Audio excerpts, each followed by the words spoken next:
शुभ हो सबका, शुभ शुभ हो। शुभ हो। तो श्रीमान जी, कल हमने कितने प्रकार का जीवन हो सकता है उसके बारे में जाना था।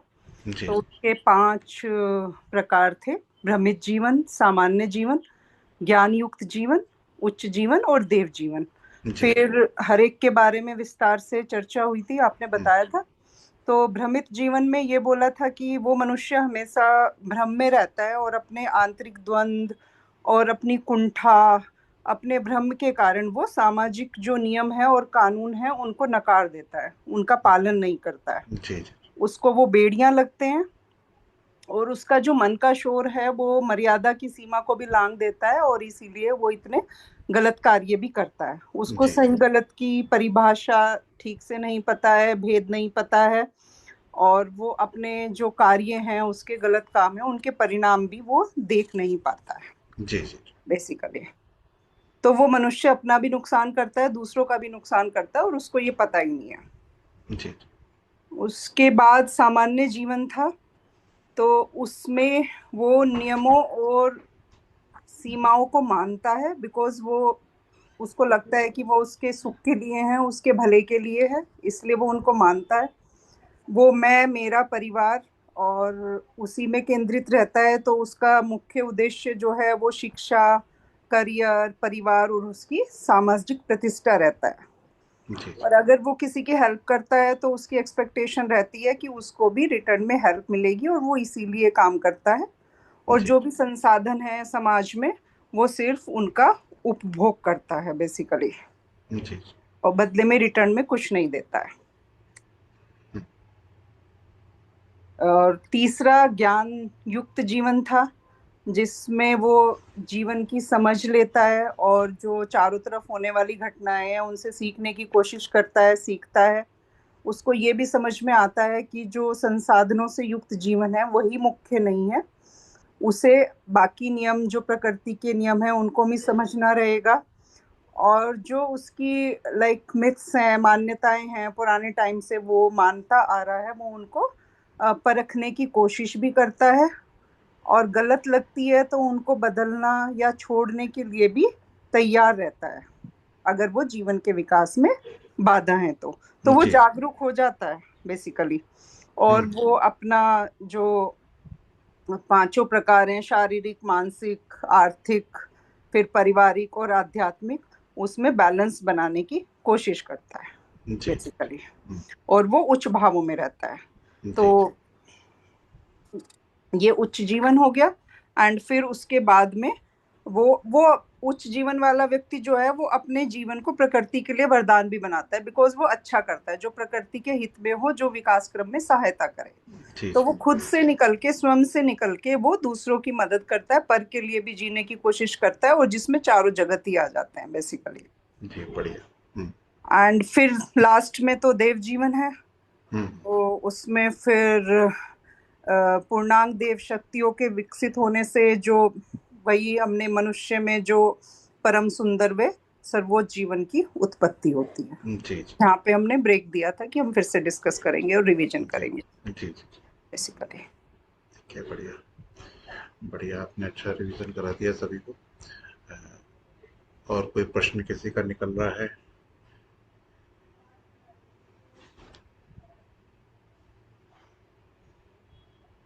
इसमें हम उस चीज को देख पाए कि हम हाँ जी, अंजू जी।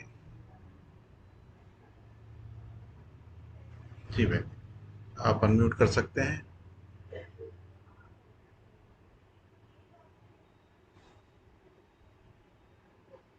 हाँ जी। जी। श्रीमती जी, सदैव की जय, सत्य सबका की जय। शुभ हो।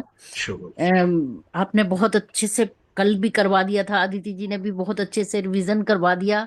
मेरी एक और रिक्वायरमेंट है कि अगर हम ये जितने भी ये चारों बताए हैं, अगर हम इनको एग्जाम्पल देके बताएं, किसी का हुँ, एग्जाम्पल देके, स्टोरी जी। टाइप, तो मेरे हुँ, ख्याल से ये और भी बहुत पक्के हो जाएंगे, और सुनने वाले की और भी जो कोई उनको जी, जी। उलझन होगी वो भी दूर हो जाएगी। हुँ, चलिए बढ़िया, ठीक है, इस पे भी हम विचार करते हैं और आज इसको रिपीट जब करेंगे तो उसमें प्रयास करते हैं कि उस दिशा में हम उसको समझा सकें।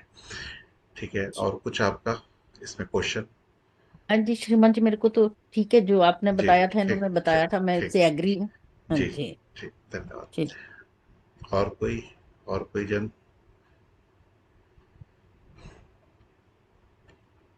चलिए, ठीक है।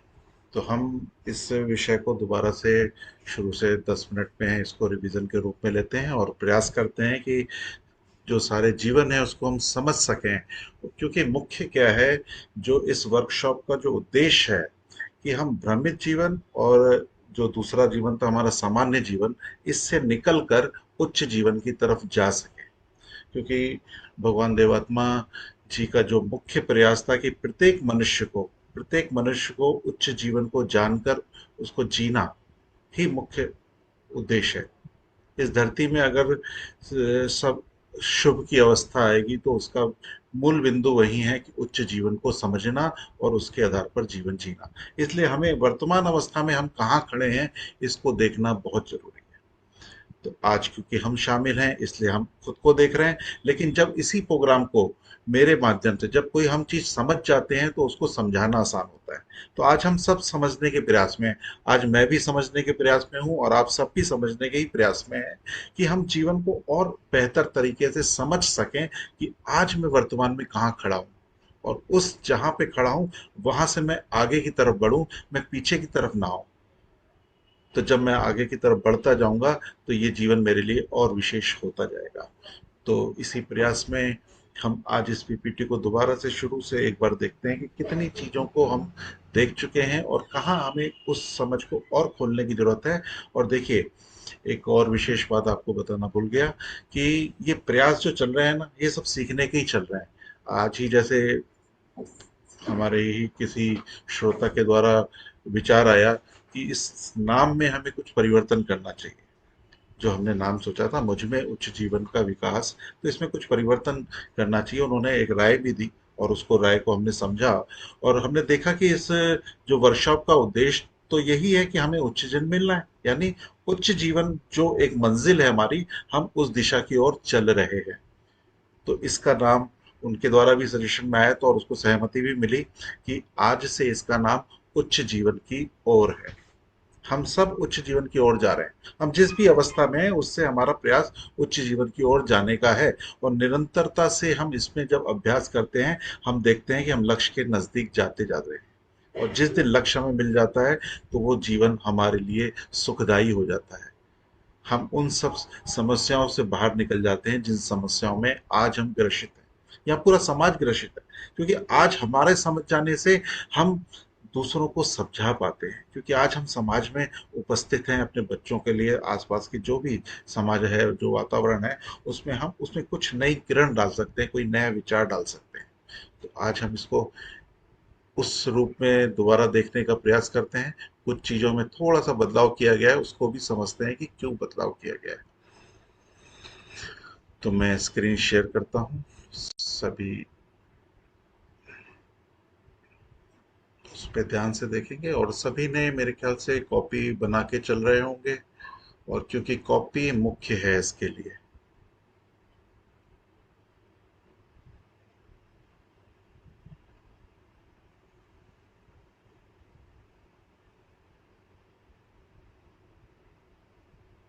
लगभग 36 स्लाइड्स पे हम काम कर चुके हैं। आज हम उसको रिवीजन के रूप में देखते हैं और थोड़ा और गहराई से जो मुख्य स्लाइड्स हैं उस पर हम फोकस करेंगे।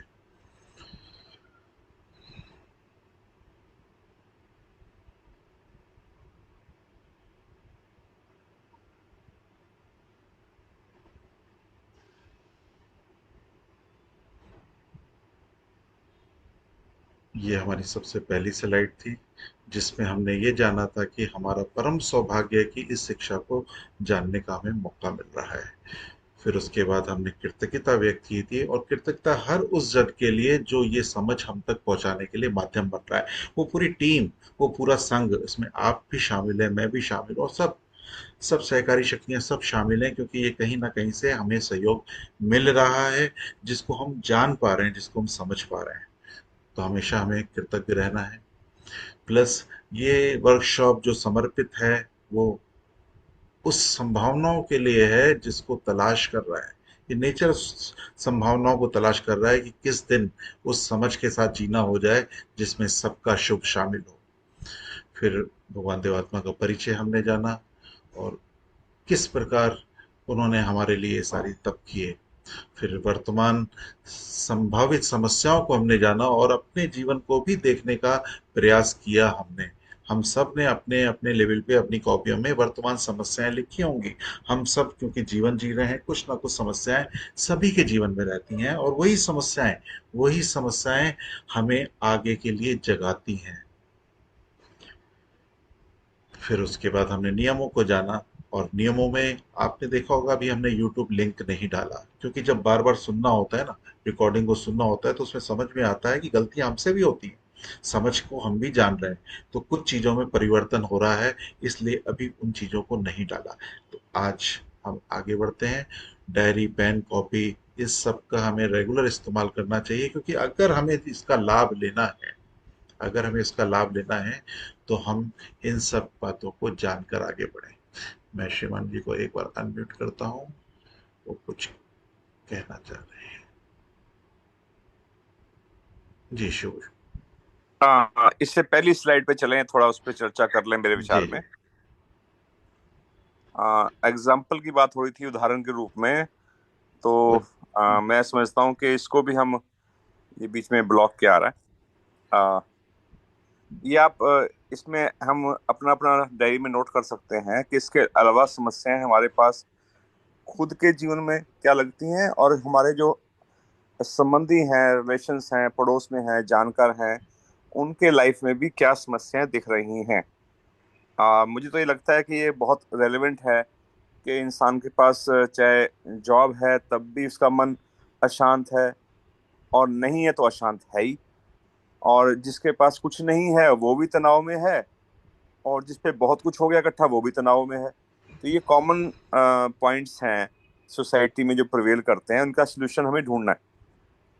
इस शिक्षा में कैसे सोल्यूशन मिलेगा, ये इसका एडवांटेज है, प्लस पॉइंट है। और रिलेशंस में बहुत कड़वाहट है। अच्छा, देखने में जो मैं अपने जीवन में देख रहा हूँ, आसपास बहुत लोग मिलते रहते हैं कि जो लोग बहुत देखने में बहुत सभ्य लगते हैं, बड़े वेल टू डू लगते हैं, और बड़े बड़े मकानों में भी रह रहे हैं, सब चीज देखने में ठीक है बाहर से, लेकिन अंदर इतनी कड़वाहट है। जब आप उनके नजदीक पहुंचते हैं तो आपको वो दर्द और वो पेन समझ में आता है कि किस पेन से गुजर रहे हैं।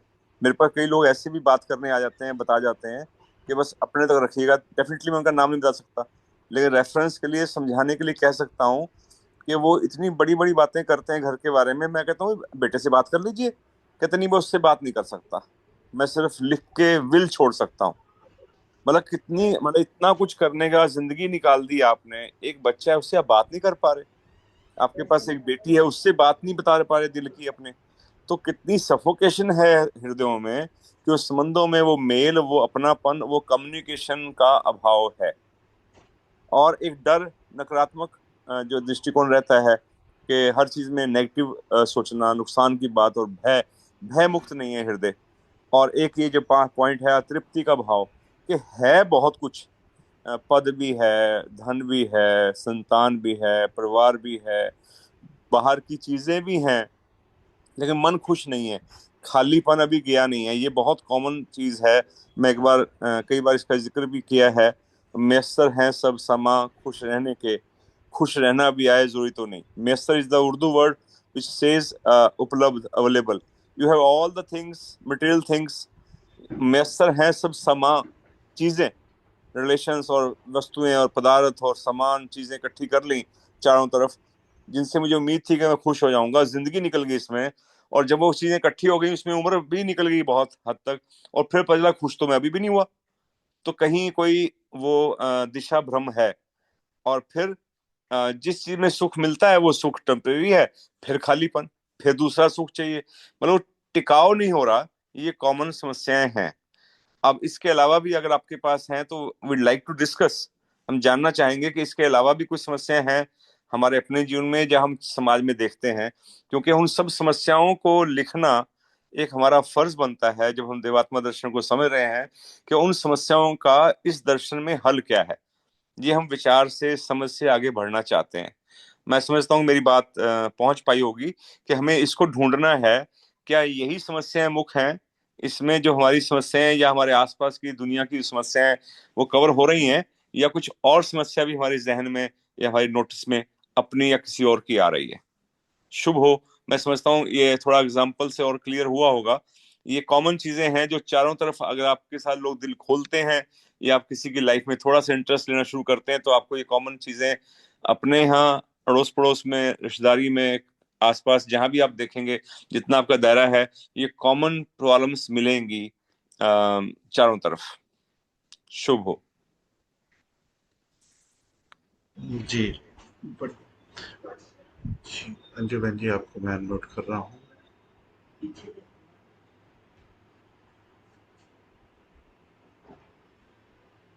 जी, आप अनम्यूट कर सकते हैं। जी। श्रीमान जी ने बहुत अच्छे से एक्सप्लेन कर दिया, बहुत बढ़िया से। और जैसे कह रहे हैं कि और क्या आसपास में है जिसका आपको लगता है डर, वो समस्याएं क्या हैं? समस्याएं हैं कि एक सबसे बड़ी समस्या है कि लोग अपने में संतुष्ट नहीं है, वो दूसरे का छीनना चाहते हैं। ये हम्म, एक मैंने बड़ी समस्या देखी। और हम्म, दूसरा है कि आजकल के जो नौजवान हैं, वो अगर परिवार में सुखी नहीं रह पा रहे हैं, उसमें अपना वो नहीं बना पा रहे हैं, संतुलन नहीं बना पा रहे हैं, तो वो सुसाइड की तरफ जा रहे हैं। बहुत सारी ऐसी घटनाएं सुनी हैं, सुसाइड की आई हैं, कि वो क्योंकि तालमेल नहीं बिठा पा रहे हैं आपस में, हस्बैंड वाइफ का तालमेल नहीं हो पा रहा है। वाइफ बच्चे को दूर कर लेती है हस्बैंड से, उसको ये कहने के लिए कि हाँ मैं तुम्हें सीधे रास्ते पे लाऊंगी, या ऐसा करके कुछ भी करके। तो वो जो है वो उनका तनाव इतना बढ़ जाता है कि बहुत सारे लड़के आजकल शादी नहीं कर रहे हैं। उन्होंने शादी का फैसला ही बंद कर दिया कि इसमें सिर्फ तनाव के अलावा और कुछ है ही नहीं। मतलब यहाँ तक पहुंच चुके हैं वो। तो ये मेरे ये को अभी जो रिसेंटली ये हाँ, दिखे ये हैं। सब समस्या सिर्फ आपके इर्द गिर्द नहीं है, ये पूरे समाज में यही स्थिति है, चाहे कहीं भी देख लें। लेकिन वो सिर्फ उस अभाव में है कि अभी हमने जीवन को समझा ही नहीं, और जितना समझा उसी को समझकर आगे हम जी रहे हैं। यही उसकी जो सामान्य स्थिति वाली हमने जीवन देखी थी ना, वो स्लाइड में हम उस विषय में बात करते हैं। तो अब हम एक स्लाइड को आगे बढ़ाते हैं, फिर इस विषय पे हम आएंगे। ये नियम हमने जान लिए थे, वर्कशॉप के नियम जान लिए थे, और संभावित लाभ। लाभ मुख्य ये समझ लें, जो भी समस्याएं हैं वो सारी समस्याएं उस समझ के बाद, उच्च जीवन की समझ के बाद जब हम उस जीवन को जीते हैं, तो मेरे जीवन से संबंधित समस्याएं तो जाती हैं, और साथ में जब मैं इसका प्रकाश दूसरों के जीवन में भी डालता हूं, तो धीरे धीरे वहां से भी जाती हैं। परिवर्तन में वक्त लगता है, वो वक्त कितना लगेगा नहीं कह सकते, लेकिन ये उच्च जीवन नेचर की डिमांड है। यानी पूरा प्रकृति उस उच्च जीवन को चाहती है जिससे सभी में मेल की अवस्था आ जाए। तो ये धीरे धीरे विकास होगा, लेकिन सबसे पहला काम मुझे खुद को जानकर अपनी संभावित समस्याओं को, हमारी जो समस्याएं खुद की, उससे निकलना है, और धीरे धीरे उसका प्रकाश दूसरों तक फैलाना है। और उच्च जीवन की ओर ज्ञान से बोध का सफर है, इसे जरूर ध्यान रखिएगा। जब तक हमारे जीवन में ये बात उतर नहीं जाती है, और मजे की बात है, जिस दिन ये उतर जाती है तो इसकी संभावनाएं मेरे को पूरे विश्व में दिखती है, क्योंकि जब मेरा जीवन बदल सकता है तो औरों के जीवन में भी बदलने की संभावनाएं हैं। बस प्रयास करना है, और प्रयास को नई क्रिएटिविटी से करना है। हर जगह जाके अलग अलग तरीके से प्रयास करना है। आज हमारा यहाँ आसपास लगभग 30 किलोमीटर में जाना हुआ, तो प्रयास रहा, 3 जगह हम विशेष गए। एक तो किसी मेडिकल स्टोर में गए, एक स्कूल में गए, और एक मंदिर में गए। जगह जाकर हमने वहाँ के लोगों से चर्चा की, क्योंकि ये 3 जगह ऐसे हैं जहां समाज में विश्वास मिलता है, यानी वहां की बातों को लोग सुन पाते हैं। मेडिकल में भी आपने देखा होगा कि लोग सलाह मांगते हैं, अरे ये बीमारी है क्या करूं, ये बीमारी है क्या करूं, यानी विश्वास, वहां पे विश्वास है। इसी प्रकार से स्कूल जो भी होता है, वहां बच्चे विश्वास के साथ में कुछ सीखने जाते हैं, तो वो दूसरा केंद्र हुआ। और तीसरा हो गया वहां का जो मंदिर है, वहां से अगर जो विश्वास में सत्यता आ जाए, वो सत्य बात उनको बताई जाए कि जीवन मुख्य क्या है, उसका आधार क्या है, वहां से अगर उन मान्यताओं को हटाकर सही बात को दिया जाए तो उसमें वहां से भी दिशा बदली जा सकती है। तो तीनों जगह बातचीत हुई और तीनों जगह उस बात को समझने का मौका मिला कि उच्च जीवन ही मुख्य उद्देश्य है मनुष्य का। तो तीनों जनों ने सहयोग दिया कि हाँ हाँ इस दिशा में हम आगे बढ़ेंगे, आप निरंतर आते रहें। यानी क्षेत्र हैं काम करने के बहुत सारे, हमें आगे बढ़ना है। और जो तीन मुख्य प्रश्न थे, उच्च जीवन क्या है, मुझे उच्च जीवन की जरूरत क्यों है, मुझे उच्च जीवन का विकास कैसे हो मुझ में, तो ये तीनों सवाल के जवाब जब मेरे जीवन में उतर जाते हैं ना, तो ये सवाल सभी के जीवन में उत्पन्न होने जरूरी हैं। पहले तो उत्पन्न ही नहीं होते ना, ये तीन सवाल हमारे लिए उत्पन्न हुए हैं लेकिन अभी दुनिया के लिए उत्पन्न नहीं हुए, क्योंकि अभी तो उसी जीवन को वो सब कुछ समझ के चल रहे हैं जिसमें वो समस्याओं को से घिरे हुए हैं, जो आगे हम समझेंगे। फिर सेकंड एपिसोड में हमने जाना था कि जीवन क्या है। जीवन की बहुत सारी परिभाषाएं हम सुनते हैं, लेकिन जहां मैंने उस पर चिंतन किया तो ये निकल के आता है कि जीवन विकास क्रम की एक यात्रा है। हम धीरे धीरे अपनी समझ को बढ़ा रहे हैं, और जब भी हमारे जीवन में कभी रुकावट आती है तो अगर हम यहाँ रुक जाते हैं तो हम अपनी संभावनाओं को खत्म कर देते हैं, हम अपने विकास की संभावनाओं को खत्म कर देते हैं।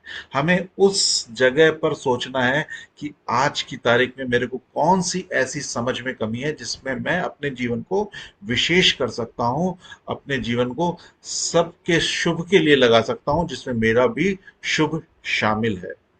तो इसमें हमने उस जीवन को समझा है कि वनस्पति जगत, पशु जगत, मनुष्य जगत।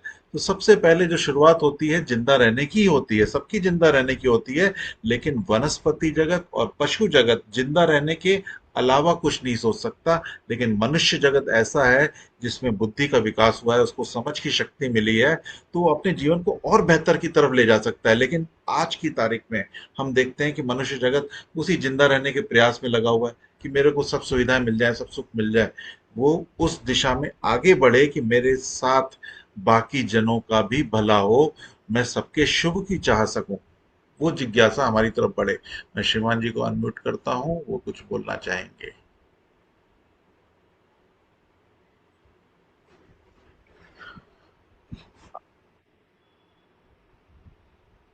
शुभ हो। ये बड़ा अच्छा समझ का विषय है। इसको जितनी गहराई में उतरेंगे, समझेंगे, तो हमें पता चलेगा कि सारी जद्दोजहद जिंदा रहने के लिए ही प्राय इंसान कर रहा है। आप देखिए, जो लोग आके, जैसे मैं आईआईटी में पढ़ाता हूँ मान लो, या किसी और कॉलेज में पढ़ाता होगा, तो टीचर से सलाह लेते हैं लोग कि कोर्स कैसा रहेगा, ये कॉलेज कैसा रहेगा। ऐसी काउंसलिंग के लिए, वैसे कोई उच्च जीवन को जानने के लिए, शिक्षा को जानने के लिए मेरे को फोन आए ना आए, लेकिन बहुत दूर दूर से रेफरेंस लेके फोन आते रहते हैं कि जिन दिनों में एडमिशन होना होता है, सर कौन सा कॉलेज अच्छा रहेगा, कौन सी ब्रांच अच्छी रहेगी। ये बड़ी कॉमन सी एक काउंसलिंग मेरी बहुत लोगों से उन दिनों में होती है, जब अप्लाई करने का टाइम होता है, मई जून में लगा लीजिए। तो सबका मुद्दे में क्या है, दिमाग में क्या चल रहा है, इतने लोगों से बात होती है, सबके दिमाग में क्या है कि कौन सी ब्रांच अच्छी है या कौन सा कॉलेज अच्छा है। वो आत्मिक स्तर पे नहीं पूछ रहे कि वहाँ वहाँ वातावरण कैसा है, वहाँ वैल्यू सिस्टम कैसा है, मेरे बच्चे को नशों से या विषयों से या बुराइयों से बचने का कैसा मौका मिलेगा। वहाँ उसको मानवीय मूल्यों की या नैतिकता की बात नहीं उनके दिमाग में आ रही। वहाँ कुछ सेवा की अपॉर्चुनिटी कैसी है, ऐसा कोई विषय नहीं है। सिंगल टॉपिक दिमाग में है कि उस ब्रांच से निकलकर उसको एम्प्लॉयमेंट या जॉब कैसी मिलेगी, और उसमें पैकेज कितना होगा। वो क्वालिटी ऑफ लाइफ की बात नहीं कर रहे हैं कि वो तनाव मुक्त होगा या उसमें सेवा का स्कोप पैदा होगा या नेचर के अंदर विकास करने उसकी कोई बूंद पड़ी, ऐसा कोई विषय नहीं दिमाग में।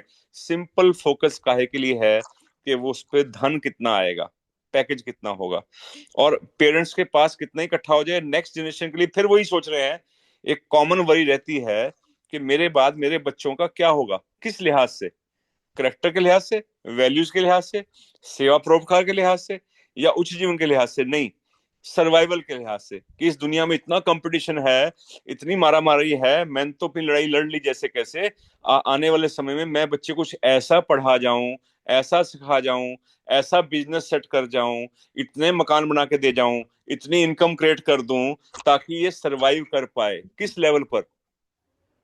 जीने के लिए नहीं, जिंदा रहने के लिए। आप गहराई में उतरेंगे, हर चीज की गहराई में सारी लड़ाई किसकी है? एजुकेशन सिस्टम का ही के लिए काम कर रहा है, जिंदा रहने के लिए। कोर्सेज वही चल रहे हैं, चीजें वही चल रही हैं। मेडिकल सिस्टम का ही के लिए, जिंदा रहने के लिए। किस स्तर पर? शरीर के स्तर पर। तो ये सारी जिद जो है, प्रयास, माता पिता का विजन, टीचर्स का विजन, डॉक्टर का विजन, स्कूलिंग का विजन, मेडिकल की दुकान आपने बताई उसका विजन, सबका विजन, सुख संपद घर आवे, कष्ट मिटे तन का। तन का कष्ट मतलब जिंदा रह पाऊं मैं। सुख संपद काहे के लिए? ताकि कष्ट ना आए मेरे शरीर पे, उसका इलाज ढूंढ सकूं, उसको खिला सकूं, उसको पहरा सकूं, दिखा सकूं। सारा मुद्दा एक ही है कि कहीं ना कहीं मैं जिंदा रह सकूं। और जब तक जिंदा रहने की लड़ाई रहेगी तो मेरे पास दूसरे से ज्यादा हो, इसकी प्रॉब्लम सबसे बड़ी है। और इसीलिए जेलसी है, इसलिए ईर्ष्या है। एक बड़ी अच्छी बात थी, मैं अगर आप अनुमति दें तो 2 मिनट में बताऊं। सुख का सबब, कि सुख तो इंसान को चाहिए ही, लेकिन सुख उसको दूसरे से ज्यादा चाहिए। और इसमें होता क्या है कि जैसे मान लो मेरे साथ कोई साथी बैठे हैं, रमानी जी बैठे हैं, मान लो इनके पास अपना घर है और मेरे पास अपना घर नहीं है। तो ये काल्पनिक इंसान का दिमाग का घोड़ा कहां दौड़ता है? घर काहे के लिए चाहिए? जिंदा रहने के लिए, सर्दी गर्मी से बचने के लिए, शरीर की रक्षा के लिए। और मेरे को दिक्कत क्या हो रही है कि रमानी जी के पास घर क्यों है, मैं मेरे पास घर नहीं है, इस बात से दुखी हूं। मुझे लग रहा है मेरा दुख है डबल। मेरे पास नहीं है इस बात का दुख, और रमानी जी के पास क्यों है इस बात का भी दुख। उससे खुश नहीं हूं अंदर से मैं। और मुझे एक और लग रहा है कि मैं इतना दुखी हूं, ये खुश क्यों है? मुझे लग रहा है कि रमानी जी को इस बात की खुशी है कि इन पे अपना घर है, और इनको इस बात की भी खुशी है कि नवनीत जी के पास अपना घर नहीं है। ये सब कल्पना का दौड़ा दौड़ा है। तो हम कैसे अपना जाल बुन लेते हैं दुखी होने का, कंपैरिजन कर करके, कि हमने अपना दुख भी बढ़ा लिया, डबल कर लिया। अपना दुख ना होने का, दूसरे के पास होने का दुख, और दूसरे के सुख को अनुमान लगा के इतना बढ़ा लिया कि उसके पास उस चीज के होने का सुख और मेरे पास नहीं है इसका भी उसको सुख है। ये सब कल्पना के दौड़े में कितना गैप क्रिएट कर लेते हैं हम। और सारा मुद्दा फिर वही कि हमें जिंदा रहने की स्ट्रगल है, और उसमें फिर हमें अंदर से डिप्रेशन भी है उस चीज को कि मेरे पास जिंदा रहने के सामान कम है और दूसरे पे ज्यादा है, इसलिए मुझे ईर्ष्या भी है। तो अपने बनाए जाल में मैं खुद ही फंस रहा हूं। और इस सारी भागदौड़ में जब मेरे पास कम है, मैं नहीं ले पा रहा हूं, तो मैं ईर्ष्या प्राण भी हो रहा हूं और डिप्रेशन में भी आ रहा हूं। तनाव का बहुत बड़ा कारण ये है कि ये नहीं कि मेरे पास है नहीं, मेरे से दूसरे से कम है। मुझे कम नहीं रहना है, और मेरी अकल पूरी है। मैं पूरा प्रयास करूंगा कि मैं उस अकल का दौड़ाकर मैं जिंदा रहने के लिए पूरा प्रयास करूं कि कैसे मैं आगे बढ़ूं। ये टेंशन का बहुत बड़ा कारण है। शुभ हो। जी जी, धन्यवाद श्रीमान जी। तो श्रीमान जी ने जिस प्रकार की बीमारियां और जिस प्रकार की समस्याएं बनाई, तो ये कहीं से आई नहीं, ये हमने खुद क्रिएट कर दी। तो इसी प्रकार से जब हम अपने जीवन को देखते हैं ना, तो ऐसी कई समस्याएं हमें दिखती हैं जो कि कहीं ना कहीं अनजाने में, अज्ञानता में, नासमझी में हमारे द्वारा खुद क्रिएट की होती हैं। तो इसको हम आगे समझते हैं। थर्ड एपिसोड जो हमारा आया था, जिसमें हमने ये समझा था कि जीवन एक ऐसा कैनवास है जिस पर हर व्यक्ति अपने आत्मिक स्तर के अनुसार रंग भरता है। इसमें एक शब्द यहाँ बदला है मैंने। शुरुआत में वातावरण के असर में शुरुआत में वातावरण के असर में मनुष्य जीवन 3 स्तर हो सकते हैं, मनुष्य जीवन के 3 स्तर हो सकते हैं, क्योंकि हम वातावरण से प्रभावित हो रहे हैं ना। हमारे आसपास जैसा माहौल चल रहा है हम वैसा ही जी रहे हैं। तो उसके आधार पर ये 3 जीवन बने हैं। भ्रमित जीवन भी उसी के आधार पर बना है, क्योंकि उसने किसी न किसी से सीख लिया वो चीज। सामान्य जीवन भी वैसा ही बना, और ज्ञान युक्त जीवन भी ऐसे ही बनेगा, कि हमें उस वातावरण को बदलना है जो जिसके कारण उस दिशा में वो आगे बढ़े। तो इसको हम तीनों को एक बार पुनः देखते हैं कि ये जो 3 जीवन हमने देखे थे, इसका आधार आत्मिक है, लेकिन अभी वो अदृश्य में है, वो दिख नहीं रहा। लेकिन जब समझ बढ़ती है तो समझ में आता है कि ये तीनों जीवन भी कहीं ना कहीं हमारे भावों से ही प्रेरणा पा रहे थे। वो भाव हमारे निम्न थे। ये हम बात को आगे खोलेंगे, लेकिन फिलहाल जो दृश्य में दिख रहा है, आज इन तीनों जीवनों को हम देख सकते हैं। भ्रमित जीवन, जिसके कारण हम भय में रहते हैं कि कहीं मेरे साथ गलत ना हो जाए, कहीं मेरे साथ कोई घर में चोर ना आ जाए, मेरे को रास्ते में कोई गलत ना कर दे, कोई ऐसा ना कर दे, कोई वैसा ना कर दे। उस भ्रमित जीवन के कारण हम भय में रहते हैं, और ऐसे भ्रमित जीवन के कई लोग हमें दिख ही रहे हैं पूरे समाज में। और सामान्य जीवन के लोग भी हमें दिख रहे हैं। और तीसरा, जो ज्ञान, इसमें एक शब्द जोड़ा है, जिज्ञासा युक्त, यानी ये ज्ञान वो है जिसमें हमारी जिज्ञासा जागती है कि हम कुछ और हमें समझना है। तो पहले दृश्य में हम आते हैं भ्रमित जीवन पर। भ्रमित जीवन, इस स्तर पर व्यक्ति केवल न आंतरिक द्वंद्व में फंसा होता है, बल्कि अपने कुंठा और भ्रम के कारण सामाजिक नियमों और कानून को भी ठुकरा देता है। जैसा कि आज अदिति जी बता रहे थे, इन्होंने सब वही बताया जो बताया गया। लेकिन इसका एग्जाम्पल है हमारे समाज में जितने लोग भी गलत काम कर रहे हैं, चाहे वो चोरी हो रही है, चाहे वो आतंकवाद है, चाहे भ्रष्टाचार है। इस टाइप की कई ऐसी चीजें हैं जो स्पष्ट रूप में दिखती है गलत है, फिर भी वो हो रही हैं। उसके परिणाम को आदमी खो रहा है, हम उसकी तकलीफ देख भी रहे हैं, लेकिन वो भ्रमित दिशाहीन जीवन है। और जो मुख्य है कि आज सबसे ज्यादा परसेंटेज जो है वो सामान्य जीवन की है। इस स्तर पर व्यक्ति समाज में चल रहे नियमों और सीमाओं के भीतर सुख खोजता है। और मनुष्य दुष्ट नहीं, बस आत्म केंद्रित है। जो स्वार्थी मनुष्य है ना, वो सामान्य जीवन नहीं जी रहा है। वो मैक्सिमम आप देखोगे आपके अड़ोस पड़ोस में सब जगह दिख जाएगा, वो सिर्फ अपने ही जीवन को मुख्य समझते हुए उसको ही कंप्लीट करना चाहता है। जो पहले हो रहा था ना, जिंदा रहने का प्रयास, ये सबसे ज्यादा इसी जीवन में सबसे ज्यादा हो रहा है। इसके लिए जीवन का अर्थ है शिक्षा, करियर, परिवार, सामाजिक प्रतिष्ठा। जैसा श्रीमान जी बात कर रहे थे कि उसके पास किस टाइप की कॉल आ रहे हैं उनके पास, कि वो यही चाह रहे हैं कि उसका कैरियर बन जाए, उसके सामाजिक प्रतिष्ठा हो जाए, उसको सिर्फ वही दिशा दिख रही है। वे सुख और दुख के चक्र को ही जीवन की नियति मानते हैं। यह जीवन का केंद्र मैं और मेरा परिवार, उसके अलावा उसे कुछ नहीं दिखता। वह दूसरों की मदद भी अक्सर किसी न किसी अपेक्षा या सामाजिक लाभ के लिए करता है।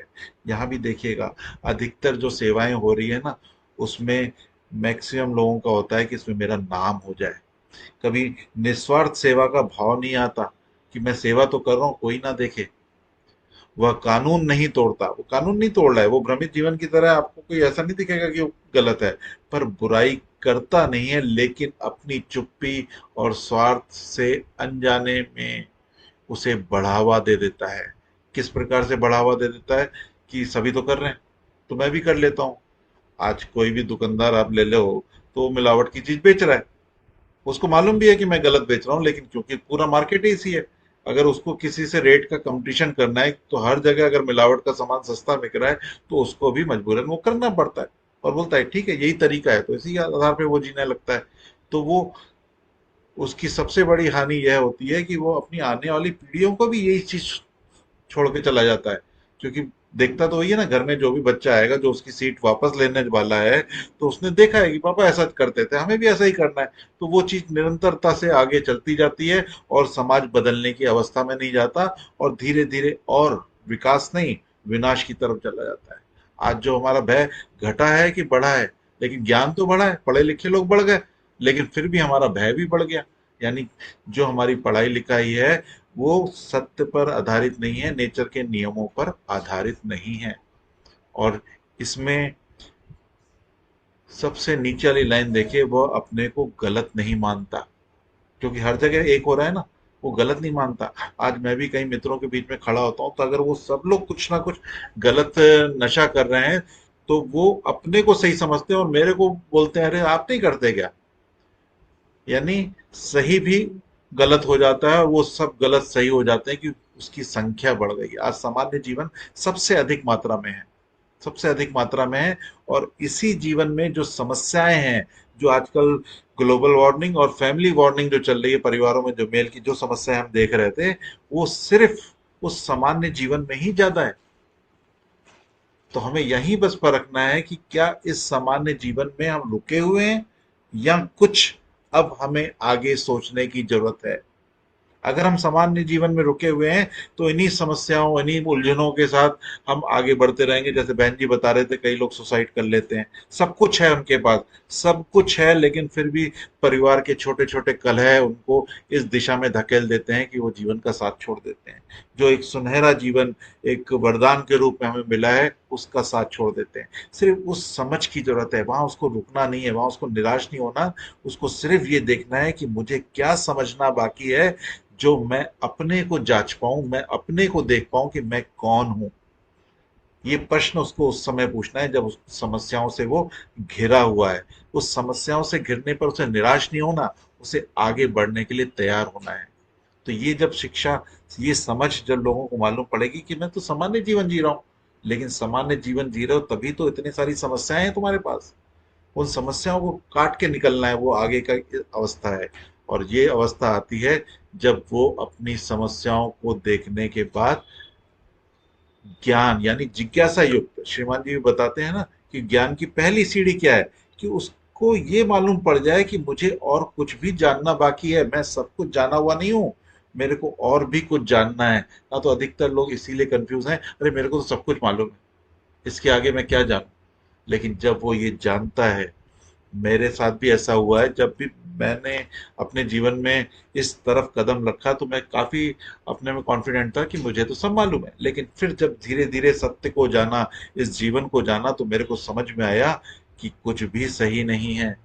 उसमें मैक्सिमम चीजें मेरे जीवन में गलत थी, जिसको बदलते बदलते आज एक नए जीवन की तरफ मैंने प्रवेश किया है। अभी भी सीखना बाकी है, अभी भी सीख रहे हैं। बल्कि मैं तो बताऊं, ये 4 जो एपिसोड हुए हैं इसमें भी हमने कई परिवर्तन इस पीपीटी में किए हैं। हमारी सोच बदली है, हमारे विचार बदले हैं। तो इस दिशा में जब आदमी बढ़ता है तो देखिए, सबसे पहले लिखा है उसके जीवन में क्या है कि जिज्ञासा आएगी। ज्ञान का पहला कदम सत्य को जानने और समझने की जिज्ञासा, ये सब में जागृत होनी जरूरी है। जिस दिन पूरे विश्व में ये बात जागृत हो जाएगी ना, उस दिन बात आएगी कि उच्च जीवन क्या है। घटना एक सीख, जीवन में बहुत सारी घटनाएं होती हैं, लेकिन हर घटना आपको कुछ ना कुछ सीख दे रही है। जीवन में हर दिन आपकी पाठशाला है, स्कूल छूटा नहीं। मैं हर दिन कुछ ना कुछ सीखने को तैयार हूं। जानना और समझना, वह अनुभव करने लगता है। संसाधन युक्त सामान्य जीवन ही मुख्य नहीं है। अभी मनुष्य सामान्य जीवन में अटका हुआ है, लेकिन जैसे ही वो इस ज्ञान की श्रेणी में आता है, जिज्ञासा की श्रेणी में आता है, तो वो पकड़ पाता है कि सिर्फ संसाधन और सामान्य जीवन ही मुख्य नहीं है। मेरे घर में कलह हो रही है, जबकि मैं तो सब कुछ है मेरे पास, उसके बावजूद कलह है। मैं 2 एसी भी चला लूंगा, लेकिन मैं अपने क्रोध की अग्नि को शांत नहीं कर पा रहा हूं। यानी वो संसाधन मेरे को कुछ और है जो मेरे को जीवन में शांति लाएगा, मेरे को कुछ और समझना है। फिर हमारी मान्यताएं रोक देती हैं। ये मान्यताएं जो हम मान कर बैठे हैं, हम कई बार अपने जीवन के कष्टों को, हमारी असफलता को मान्यताओं के आधार पर जांच लेते हैं कि शायद मेरे भाग्य में ये लिखा है। भाग्य में नहीं लिखा, हमारी समझ उतनी है, इसलिए हम वहां अटके हुए हैं। समझ बढ़ाएंगे, हम आगे की अवस्था में जाएंगे। मेरा जीवन समस्याओं के लिए नहीं बना, मेरा जीवन समाधान के लिए बना है। मैं अपने जीवन को भी समाधानित कर सकूं और मेरे माध्यम से मेरे आसपास के समाज के लोग भी समाधान पा सकें। मैं समस्या का साथी ना बनूं, मैं समाधान का साथी बनूं। इस बात का महत्व हमें जानना है कि मेरा जीवन सामान्य जीवन रहने के लिए नहीं है, मुझे तो अभी उच्च दिशा में आगे बढ़ना है। तो इसके बाद जो जीवन हमारा आता है वो आत्मिक आधार के दृष्टिकोण पर आता है। आत्मिक आधार, यहां से जब मैं समझ को अपने पाना शुरू करता हूं ना, तो मेरा आत्मिक आधार जागृत होता है। जिसके बाद 2 जीवन की अवस्थाएं हैं, एक तो उच्च जीवन, फिर देव जीवन। तो ये उच्चतम अवस्था की तरफ हम आगे बढ़ते हैं ज्ञान जिज्ञासा युक्त जीवन के बाद। और फिर उच्च जीवन को हम समझने के प्रयास में आगे बढ़ते हैं। तो उच्च जीवन हमारे जीवन में क्या लाता है? वो जागरूकता लाता है। इस स्तर पर व्यक्ति जीवन के समग्र विकास को जागरूकता से जीने लगता है। आप अनुभव करेंगे। अभी तो उच्च जीवन के राह पे हम चल रहे हैं ना, कुछ ही समय में निरंतर अगर आपका साथ बना रहा और आपका जो अभ्यास है वो बना रहा, आपकी जो कॉपी पे एक्सरसाइज है वो बनी रही, आपका चिंतन बना रहा, आपका ध्यान बना रहा, तो हम इस जागरूकता की अवस्था में जिएंगे। और हम जाग कर क्या करेंगे, हमने चौकीदार रखे हैं ना, क्यों रखे हैं, वो क्या गाता रहता है, जागते रहो। वो खुद भी जागता है और को भी जगाने का प्रयास करता है। हम उस अवस्था में आ जाएंगे कि मैं तो खुद जीऊंगा औरों को भी जीने में मदद करूंगा। संतुलित रूप, वो अपने जीवन के समस्त पक्षों, हमारा जीवन इन 5 पक्षों से घिरा हुआ है, हमारी समस्याएं भी इन 5 पक्षों में है।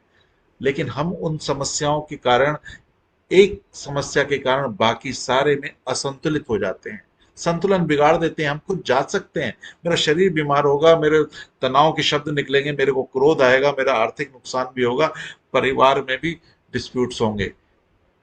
सिर्फ कारण क्या है, मैं उच्च जीवन को जाने बिना जी रहा हूं। मैं उस आत्मिक हानि को नहीं देख पा रहा, मैं उस चीज से आगे बढ़ने से रुक रहा हूं। तो मेरा जो संतुलित रूप है इस जीवन को जीने के बाद चालू हो जाता है। मेरा आत्मिक हित, ये सबसे मुख्य चीज है। जो हमारी मुख्य ऊर्जा है, हमारी आत्मा है, उसमें भावों की जो रोल है वो धीरे धीरे जब हम समझेंगे, एक एक भाव को जब समझेंगे, तो वो हमारे जीवन में पोषित होना शुरू हो जाएगा। जब हमारे जीवन में हमारे भाव पोषित होने लगते हैं ना, तो वो सुंदर अवस्था मेरे जीवन को तो बेहतरीन करती करती है, साथ में मेरे आसपास मेरे परिवारजनों को भी उस दिशा में आगे बढ़ाती है कि उन्हें भी सामान्य जीवन में नहीं रुके रहना, उसे भी आगे उच्च जीवन की अवस्था में जाना है। और अभी हम ही कहीं ना कहीं कुड़कुड़ करें या कुछ गलत सोचें, गलत बोलें, तो उससे वो उनका प्रभाव नहीं पड़ता। तो हमारे आत्मिक हित इन पक्षों में आगे बढ़ते हुए वह आत्मिक हित व हानि को मुख्य रखता है, कि वो अपने हित को देखता है और उस दिशा में आगे बढ़ेगा, जहां हानि देखेगा वहां रुकेगा। और उसके द्वारा जो गतियां होंगी वो सदैव उच्च भावों से होंगी, उसकी जो चिंताएं होंगी वो भी उच्च भावों से होंगी, उसका जो व्यवहार होगा वो भी उच्च भावों से होगा। आज हमारी चिंताएं कैसी होती हैं, बच्चा बस लेट आ जाए, बच्चा जो गया था उसने बोला था 8 बजे आऊंगा, 9 बज गए, आपकी चिंताएं क्या होती हैं, निम्न भाव से हो रही हैं। अरे ये ना हो जाए, अरे वो नहीं हो जाए, उसके लिए शुभ कामना करो, उसके लिए शुभ कामना करें कि जो भी कार्य है वो सफलता से पूरी करके अभी आने वाला है। हमें उसमें नेगेटिव नहीं जाना है, चिंता में नहीं जाना है, उसके लिए बढ़िया चिंतन करना है, उसको शुभकामना करनी है। संतुष्ट जीवन, जब हम उच्च जीवन को जीते हैं तो हमारा भय खत्म होता है, हम सेटिस्फाइड होते हैं, हमारा कॉन्फिडेंस बढ़ता है, हम अपनी समस्याओं को खुद स्वयं से हटा सकते हैं। हमें मालूम पड़ता है कि सामने वाला व्यक्ति सामान्य जीवन जी रहा है, इसलिए वो हमारे लिए समस्या क्रिएट कर रहा है, यानी उसकी अवस्था मेरी अवस्था से नीची है, तो कोई भी नीची अवस्था ऊंची अवस्था को प्रभावित ना करे, किसी का अज्ञान मेरे ज्ञान को प्रभावित ना करे, ये समझिएगा। जब हम उच्च जीवन जी रहे हैं यानी हमने कोई विशेष ज्ञान पाया है, हमारी अवस्था ऊंची है, हमें अब निम्न गतियां करके नीचे नहीं होना, हमें उच्च गतियों से ही आगे बढ़ते रहना है। तो अभाव मुक्त हो जाता है, वो समृद्धि के भाव में आ जाता है। उसके बाद जो है, जो उसकी आवश्यकता पूरी कर रहा है, उसमें संतुष्टि का भाव होता है, वो दूसरे के ज्यादा सामान से प्रभावित नहीं होता। जो श्रीमान जी अभी ध्यान दिला रहे थे ना, हम कहाँ प्रभावित हो जाते हैं कि मैंने गाड़ी ली लेकिन मेरे बाजू वाले ने ज्यादा महंगी गाड़ी ले ली, तो मेरी गाड़ी अच्छी होने के बावजूद मुझे बुरी लगने लगती है। तो इससे हम निकल जाते हैं, इसे कहते हैं समृद्धि का भाव। मेरे पास जो है मैं उससे सेटिस्फाइड हूँ। वह स्व से निकलकर पर के लिए जीता है, स्वयं का तो विकास कर ही रहा है, वो स्वयं के संतुष्टि में है क्योंकि वो उच्च जीवन जी रहा है, और साथ में दूसरे के विकास में भी लगता है। और जब दूसरे के विकास में लगता है तो उसको संबंध समझ में आते हैं। भगवान देवात्मा ने संबंधों की शिक्षा दी है। जब मैं समझ पाता हूं कि मेरा परिवार ही सिर्फ मेरा संबंधी नहीं है, ये पूरा विश्व मेरा संबंधी है, उसमें भौतिक जगत, वनस्पति जगत, पशु जगत और मनुष्य जगत सब मेरे संबंधी हैं, तो मेरा जीवन उसको पोषित करता है और वो सारे जगतों के लिए वरदान बन जाता है।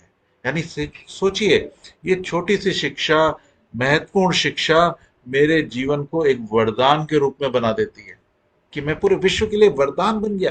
यानी मेरा जीवन कितना विशेष हो जाता है।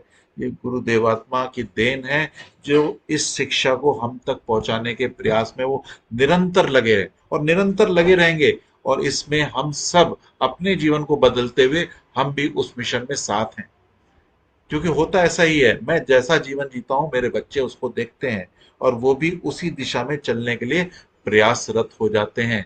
लेकिन हो सकता है समय लगे, ये हो सकता है, संभावना है कि ये समय लगे, क्योंकि समय तो हमें भी लगा था। हम भी एक एज में आए थे, लेकिन आज हमें ये खुशी होती है जिस एज में हमने सुना था उससे कम से कम 10 से 20 साल पहले वो बच्चे सुन रहे हैं। तो ये हमारे जीने का लाभ होता है। और इसमें के बाद जो देव जीवन है उसको हम आगे खोलेंगे। हमें अपनी अवस्थाओं के आधार पर चीजों को समझना है। जैसे जैसे हमारी अवस्था बदलेगी तो हम उस देव जीवन को भी और बेहतर तरीके से समझ पाएंगे, ये हम उसको आगे समझेंगे। तो जो पहला क्वेश्चन था, उच्च जीवन क्या है? उच्च जीवन स्वयं को जानकर उच्च भावों से अपने संबंधों को पोषित करना ही उच्च जीवन है। संबंध यानी हमारे 16 संबंध, और स्वयं पहला मेरे को खुद पे काम करना है।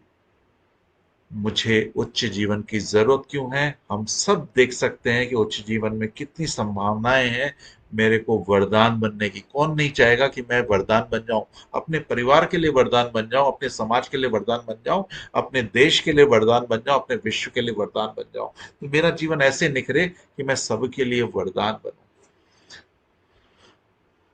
कैसे हो? बस निरंतरता, कहीं भी रुकना नहीं है। जब भी कोई प्रश्न आ रहा है आप प्रश्न पूछें, क्योंकि कई जन हैं जो उस जीवन में, उस मार्ग में आगे खड़े हैं, कुछ पीछे खड़े हैं। और जो पीछे खड़ा है उसके आगे एक गड्ढा आता है, वो सोचता है रास्ता आगे गड़बड़ होगा, वो गड्ढा देखकर रुक जाता है, रास्ता मोड़ने की सोचता है कि आगे गड्ढे होंगे। जब वो उसको पूछता है, अरे आप कहाँ पहुंचे? बोले अरे एक दो गड्ढे थे, उसके बाद तो बहुत अच्छा रास्ता है। तब वो फिर उन गड्ढों से आराम से निकल के आगे की तरफ बढ़ता जाता है। तो इसलिए छोटे मोटे गड्ढे आएंगे, क्योंकि हम अपने जीवन को बदल रहे हैं ना।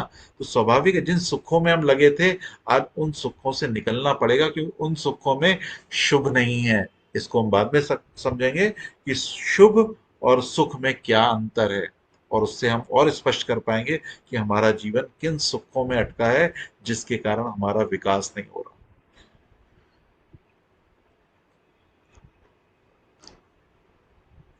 तो कुल मिला के हमने इतने पॉइंटों पे रिवीजन किया। ये टोटल पॉइंट्स हैं जिस पे हमने टोटल चर्चा की थी। ये इसको हमें स्वचिंतन में लेना है। ये पीपीटी मेरे हिसाब से कंप्लीट है, तो इस पीपीटी को शेयर किया जाएगा। और मैं श्रीमान जी को एक बार अनम्यूट करता हूँ।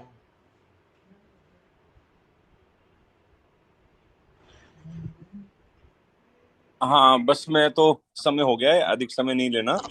इसमें जो बहुत इंपॉर्टेंट लाइन है वो हम सभी को ही विचार करना है उस पर, कि अक्सर व्यक्ति किसी वर्कशॉप से, किसी साधन से, सत्संग से, ज्यादातर आम व्यक्ति जो है वो ज्ञान के लिए जुड़ता है कि नई बात सुनने को मिलेगी, नया आइडिया मिला, बड़े अच्छे से बताया और बड़े अच्छे से सुना, बड़े अच्छे से समझा मैंने। लेकिन ये प्रोसेस है, ये पार्ट है, ये फुल स्केल नहीं है।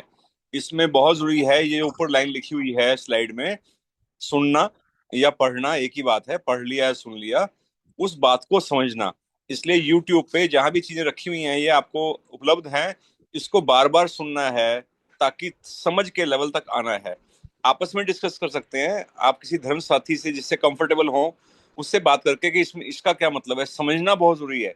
हम किसी और रूप में समझ लेंगे तो हम किसी और दिशा में निकलेंगे। तो समझ में क्लैरिटी आना, इस लेवल तक लाना कि मैं दूसरे को समझा सकूं। उससे पहले, समझाने से पहले जल्दी नहीं करनी। अपने आप को, मैं स्वयं एक जीवन रखता हूँ, मेरी लाइफ है, मेरी रिस्पॉन्सिबिलिटी अपने प्रति है। अपने को बीच में रखकर उस ज्ञान को जो समझा है उस पर चिंतन करना है, स्वचिंतन करना है, विचार करना है, मंथन करना है। और फिर जांच कर, यार ये इससे क्या पॉसिबिलिटीज हैं। एक विश्वास करना है कि नहीं, इट इज पॉसिबल, ये वैज्ञानिक आधार पर है, नेचर के नियमों के पर आधारित बात कर रहे हैं, लॉजिकल है। और ये एक विश्वास के द्वारा फिर बढ़कर उसको जीवन में उतारना है।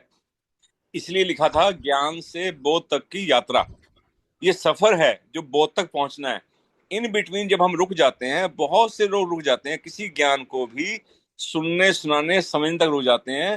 तो इसमें एक रिस्क है इन्वॉल्व कि वो ज्ञान हमारे पर बोझ बन जाता है। मैं रिपीट कर रहा हूं, ज्ञान बोझ बन जाता है, क्योंकि वो हमारे अंदर अहंकार को लाता है कि देखो मुझे पता है 5 किस्म का जीवन होता है, मुझे ये पता है। कोई भी ज्ञान लगा लीजिए, वो ज्ञान हमारे लिए बर्डन बन जाता है। फिर हम दूसरों को छोटा समझने लगते हैं, हे दृष्टि देखने लगते हैं, उनके प्रति कई बार हम नफरत से भर जाते हैं कि ये सब मान्यताओं में जी रहे हैं, अंधविश्वासी है, देखो कुछ पता नहीं है इनको, मुझे सत्य ज्ञान हो गया है। तो ये सत्य ज्ञान अहम का विषय ना होकर हमारी सरलता, विनम्रता, सहजता और उच्च खुशियों का ब्लेसिंग बन जाए ज्ञान हमारे लिए, ताकि मेरा जीवन ब्लेसिंग बन सके। इसके लिए इस प्रोसेस को याद रखना है कि मैं कहाँ पहुंचा हूं। पढ़ना सुनना ठीक से समझ के लिए, समझना इसलिए ताकि मैं विचार कर सकूं स्वयं को रखकर, और विश्वास करके फिर मैं आगे बढ़ूं और जीवन में उतर जाए। जब उतर जाएगा तो लाइटनेस और हल्कापन महसूस होगा और मैं समाधान का हिस्सा बन जाऊंगा। जितनी समस्याएं मैंने शुरू में लिखी हैं, जो पढ़ी हैं, समझी हैं, मैं उन समस्याओं से निकल जाऊंगा। ये अपने आप में विश्वास दिलाएगा कि मैं समस्या मुक्त और समाधान का हिस्सा बनता जा रहा हूं, और मैं अभ्यास रूप में उसको जी रहा हूं, और फिर मेरा बताने का मन भी एक अलग कॉन्फिडेंस से करेगा। तो इस प्रोसेस में हम सबको निकलना है। सबके लिए बहुत बहुत शुभकामनाएं। सबका शुभ हो। Thank you.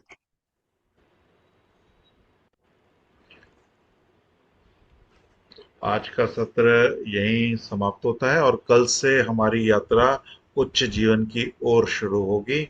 और हमने आज जो भी सुना है इसको अभी तक तो यूट्यूब में नहीं डाला था, लेकिन आज पीपीटी भी डाल रहा हूँ और यूट्यूब में भी डालूंगा। और इसको आप भी सुने और अपने मित्रों को भी भेजें, जिससे इस विषय को आगे वो कनेक्ट कर सकें कि जो हम कल से उच्च जीवन की ओर आगे बढ़ेंगे। और उसमें एक एक लेसन में आपको काम करना है, स्वयं पे ही काम करना है। ये नहीं सोचना है कि मैं ये तो मेरे परिवार वाले को सुनाऊं। इसमें स्वयं पे ही काम करना है। जब स्वयं पे काम होता है, परिवर्तन दिखता है, तो सारी चीजें अपने आप बदलने लगती हैं। तो आप सबका धन्यवाद। और भगवान ने चारों जगतों के लिए कार्य किया, तो 4 बार हम भगवान की जय बोल के इस सभा को समाप्त करते हैं। भगवान देवात्मा की जय। भगवान देवात्मा की जय। भगवान देवात्मा की जय। भगवान देवात्मा की जय। सबका शुभ शुभ। और डायरेक्ट मैसेज कर सकते हैं, कोई भी प्रश्न है तो उसको एडमिन के नंबर पे भेज सकते हैं, जिसमें आपको समाधान मिल जाएगा। और यूट्यूब के दर्शक यूट्यूब के मैसेज बॉक्स में भी अपने प्रश्नों को लिख सकते हैं, जिसको आगे हम बताएंगे। किसी भी रुकावट में रुकना नहीं है। धन्यवाद।